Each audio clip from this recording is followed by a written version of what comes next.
Hanno il loro ingresso per la seconda e ultima batteria. In corsia 1 Giovanni Di Pieri, in 2 Kevin Bortuzzo, alla 3 Filippo Furlani, in 4 Andrea Tanzi, in 5 Samuele Ostanello, alla 6 Leonardo Limido, 7 Fabio Riga, 8 Michele Rustici.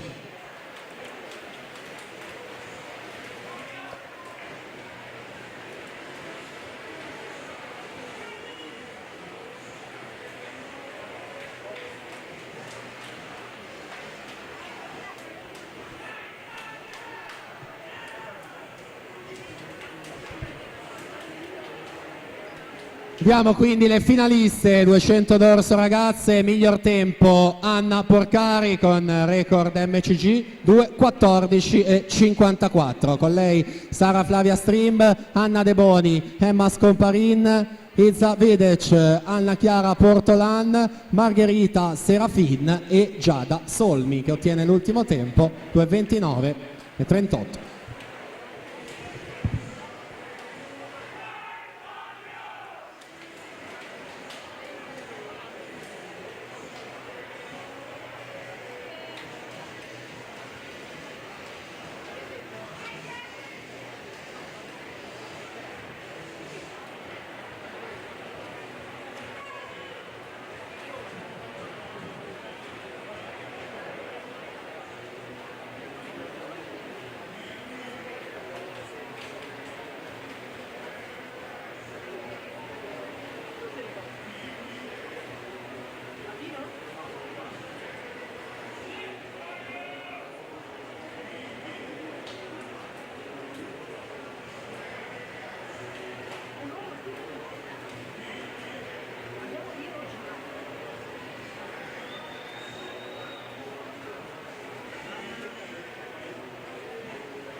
Pietro Spano 2:17:86, Rarinantes Venezia in corsia 4 vince questa batteria numero 1 su Nicolas Pozzebon, secondo 2:24:84.